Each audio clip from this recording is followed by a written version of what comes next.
करीब 32 साल का एक लड़का मस्जिद में नमाज पढ़ रहा था और जैसे ही उसके पास में लगा हुआ एक खड़ा हुआ व्यक्ति नमाज पढ़ रहा है, उसकी नजर उस लड़के पर पहुंचती है। क्योंकि वो लड़का कुछ अजीब तरीके से नमाज पढ़ रहा था, अजीब तरीके से खड़ा हो रहा था, अजीब तरीके से अपनी नियत बांधी हुई थी।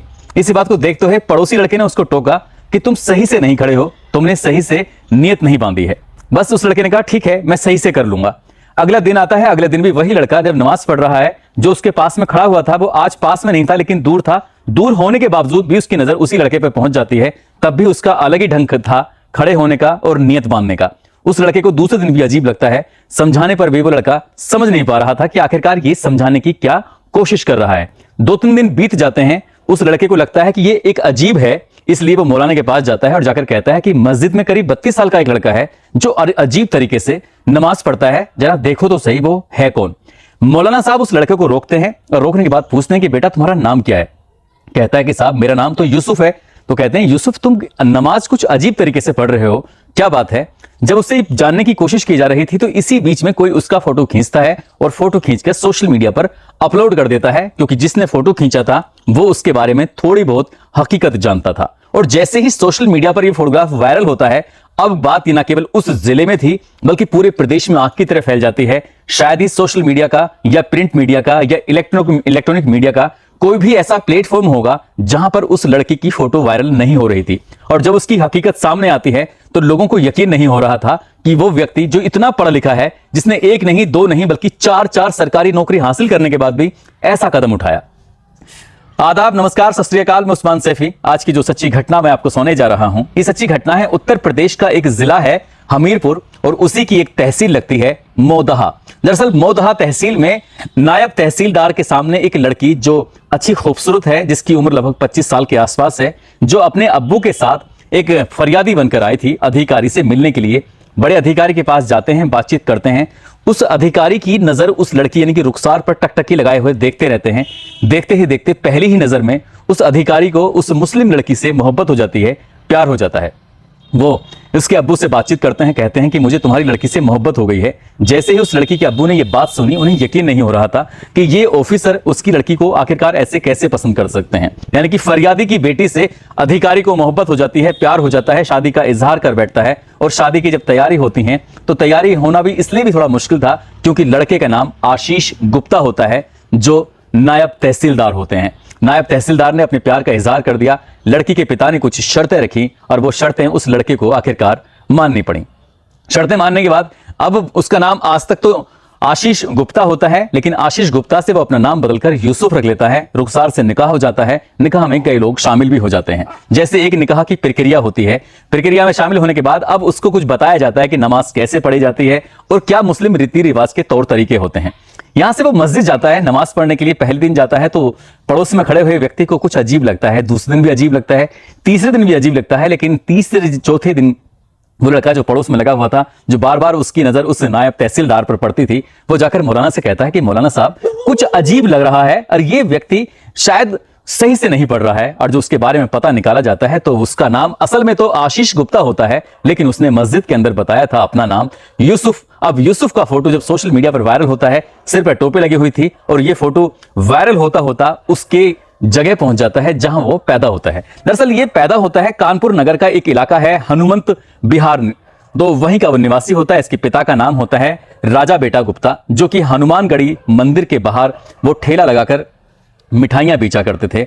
उनकी पत्नी है जिसका नाम उमा देवी है, जो गृहिणी है, अपना घर का कार्य करती हैं। उनके बेटे हैं, एक बेटे का नाम है आशीष गुप्ता और दूसरे बेटे का नाम है अंशज उर्फ प्रिंस। दरअसल आशीष गुप्ता पहली नौकरी जब हासिल करता है, क्योंकि शुरू से वो पढ़ने लिखने में होशियार होता है, और उसकी नौकरी लग जाती है कानपुर में ही एक ऑर्डिनेंस फैक्ट्री है, उस फैक्ट्री के अंदर वो नौकरी करने लगता है। लेकिन पढ़ने में होशियार होने की वजह से उसे लगता है कि ये नौकरी सही नहीं है, कुछ और मेहनत की जाए। इसलिए उसने मेहनत की और मेहनत करने के बाद उसका लेखपाल के लिए चयन हो जाता है। जब वो लेखपाल बनता है तो कानपुर देहात का एक इलाका होता है पुखराइया, वहां पर उसकी पोस्टिंग हो जाती है। कुछ दिन बीतते हैं, उसे लगता है कि शायद ये नौकरी भी कम है, इसलिए और मेहनत की जाए। और मेहनत करता है तो कानून गो, जो कि लेखपाल से ऊपर होते हैं, नायब तहसीलदार से नीचे की पोस्ट होती है, उसके लिए सिलेक्शन हो जाता है। सिलेक्ट होने के बाद ये सब कुछ जिंदगी में ठीक चल रहा था और इसी बीच में उसका एक रिश्ते में लगने वाली बहन जो उसे बहुत अच्छी लगने लगती है, प्यारी लगने लगती है, उस लड़की का नाम होता है आरती गुप्ता। आरती गुप्ता से वो अपने प्यार का इजहार करता है और कहता है कि मैं तुमसे शादी करना चाहता हूं। अब आरती गुप्ता के परिवार वाले मान जाते हैं, तैयार हो जाते हैं, भले ही वो दोनों रिश्ते में भाई बहन होते हैं। हालांकि मीडिया रिपोर्ट यही कहती है कि वो दोनों भाई बहन होते हैं और उनकी शादी होती है। शादी होने के बाद जहां जहां भी पोस्टिंग होती थी इस अधिकारी की, वहां वहां आरती गुप्ता भी साथ रहती थी और वक्त के साथ साथ उनको 2 बच्चे भी पैदा हो जाते हैं। सब कुछ जिंदगी में ठीक चल रहा था और ठीक चलते चलते अभी करीब 4 महीने पुरानी बात कर रहा हूं मैं, दिसंबर में हूं और 4 महीने अगर बैक जाएं तो 4 महीने पहले की बात है। एक फरियादी फरियाद लेके इनके ऑफिस में आता है। जब ये नायब तहसीलदार बन जाते हैं, हम जिला हमीरपुर का एक जो मोदहा तहसील है वहां पर ये नायब तहसीलदार थे, वहां पर फरियादी फरियाद लेके आता है। उनकी बेटी साथ आती है, बेटी से मोहब्बत हो जाती है। मोहब्बत होने के बाद दोनों शादी कर लेते हैं और शादी करने के बाद ये पोल खुल जाती है। जैसे ही पोल खुलती है तो सबसे पहले निकल के सामने मैदान में इनकी पत्नी आती है जो पहली बीवी थी, और पहली बीवी ने जाकर हमीरपुर नगर कोतवाली में एक एफआईआर दर्ज कराई और एफआईआर में साफ साफ कहा कि मेरा पति लगभग 4 महीने से मुझसे ना मुलाकात कर रहा है और ना ही बात कर रहा है। मेरे पति को बहलाया गया, फुसलाया गया है और मेरे पास कुछ ऐसे फोटोग्राफ हैं जिन फोटोग्राफ से पता चलता है कि मेरे पति का धर्म परिवर्तन कराया गया है और धर्म परिवर्तन करने के बाद उसने दूसरी लड़की से शादी कर ली है। दरअसल मुकदमा अपराध संख्या 395 भारतीय दंड संहिता की धारा 494 के तहत मुकदमा दर्ज होता है। साथ ही यूपी विधि विरुद्ध धर्म संपरिवर्तन प्रतिषेध अधिनियम 2021 की धारा 3 और धारा 5(1) के तहत मुकदमा दर्ज होता है। इसमें साफ साफ ये उल्लेख होता है कि जब पहले एक शादी हो चुकी है, वो भी हिंदू रीति रिवाज के हिसाब से, तो हिंदी रीति रिवाज में दूसरी शादी करने का कोई प्रावधान नहीं है।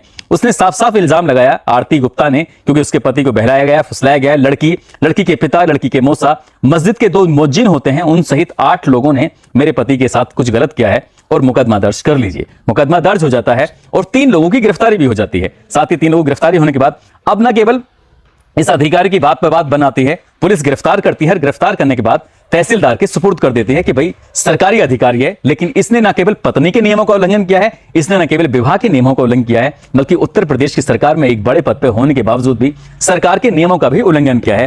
पहला नियम का उल्लंघन होता है नियम नंबर 29, जो कि आचरण के उसमें आता है। साफ साफ उसमें उल्लेख है कि कोई भी जो हिंदू व्यक्ति है वो 2 विवाह नहीं कर सकता, क्योंकि बहुविवाह की सरकारी अधिकारी को कोई भी अनुमति नहीं है।